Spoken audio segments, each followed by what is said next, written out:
Uh-oh, the police was just here. That ain't never no good. Nah, just joking. We work for him. He's in charge of emergency management. This is what we're working on. This is a real fire truck that will put out a fire. But what is its purpose?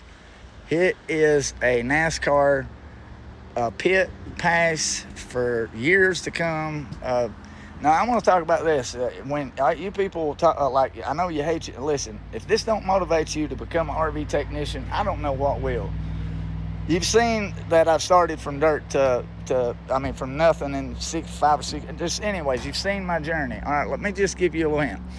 What do you think the biggest tip I've ever got from a customer? Now, I've had customers that want to send me on any vacation I want to go on.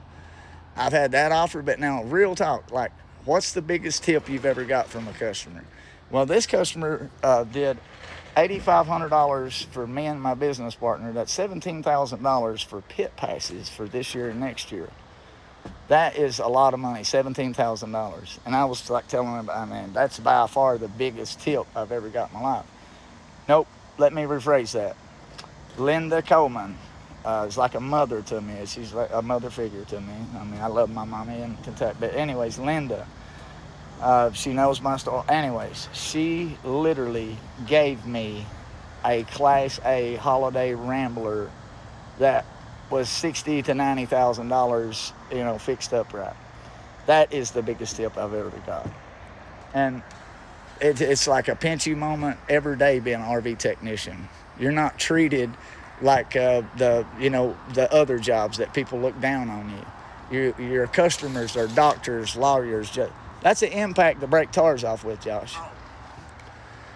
Yeah, we're training that one. He's from a detailer to a technician, so him coming up here thinking I could use that for a grill scares me to death. So might have to keep him on the pressure washer for a while, but I mean, we're training him. Let's say that. All right, we got Joey, Senior Master Tech. He is the newest addition to our team. He has over 42 years Airstream expert.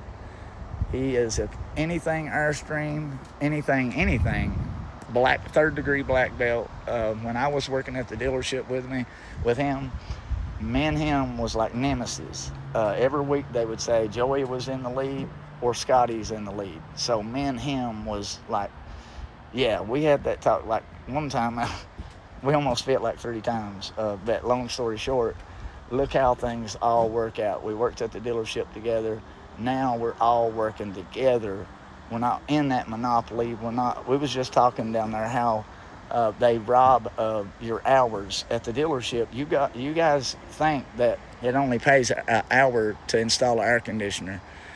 And what they're doing is they're not letting you guys know how much these jobs pay. They tell you they don't pay for diagnostic time. They tell you that they only pay 1 hour to install the AC. It takes you an hour to sign it out and get it out of the box and get it up on the roof, let alone to wire it up and test it. You joking?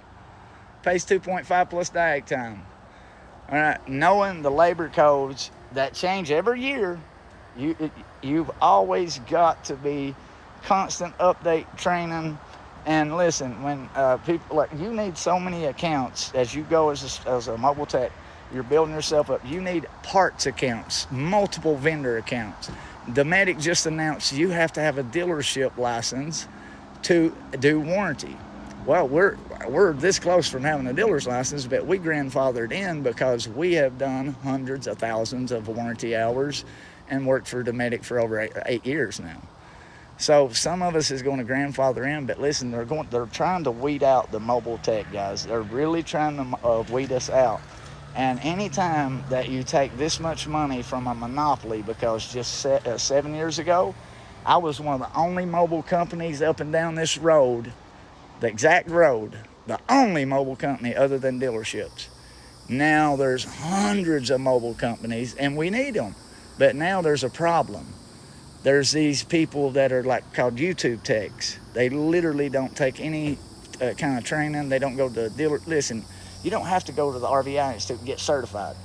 Go to a dealership and work for a year and become efficient learn the RV language. It's like learning the doctor language. What does all these words mean? How do you write this up? How do you get the approval to get your medicine paid for? How do you get the approval for this? What's the procedures for that? Where's the diagnostics form? Where's the intake form? Where's this form? You need 30 different forms just to run an operation like this. You need CPAs, you need lawyers, you need accountants. It's a lot to take in. So you slowly, don't let it overwhelm you. And all you techs that are training and calling me, and I love it. You guys are starting your own business, and I'll read the comments. My wife works for me now. I'm running a family business. You changed my whole bloodline, and it's like, yeah, this changed my whole bloodline. I mean, my videos are to give back because my sensei is my RV works. Daryl, if I seen him, I would treat him like a celebrity, like Michael Jordan. I mean, he saved my life. I'd be in sheer terror not knowing how to work on a furnace. Watch a 3-minute video and could not wait to get to work because I could diagnose it by sound. Cell switch. That's the power of RV educational videos, and that's why we do what we do. This takes a lot of my time. I do not make a penny from these videos, but I will say this. It has brought RVs up to 8 hours, 7.5 hour one way, so that's 15 hours of driving. Got another RV coming 8 hours away. Got an RV coming from Texas. That happens a lot. But here's the thing, they make a vacation out of it. It ain't like I'm so special, but anyways, they won't just pull it, literally, they pull it in here and say, I love your video. Just fix green light, fix anything you inside. But I fix a lot of stuff that are not on their bill. And guys, full-time RV living is totally different than traveling. When you buy an RV, the salesman shouldn't ask you what your budget is, or the first thing he should ask you is, what is your plans to do in the RV industry? Do you plan on going out weeks, or do you plan on full-time RV living? What do you plan on doing with all this? I mean, how many people are you sleeping? What are you told? What do you get? All those questions matter, because why go out there and sell you something that your truck can't tow, and you ain't got enough, you got either too much room or not enough room, and then you spent all that money, and then you got to spend more money because you didn't take in, the truck won't tow it. It's like, what a shit show. I think if they made a law, you're not allowed to be an RV salesman unless you've been an RV technician for at least a damn year. Because these guys are selling you something. They're selling you something that basically they don't even know how to plug it up or reduce it down. It's beautiful.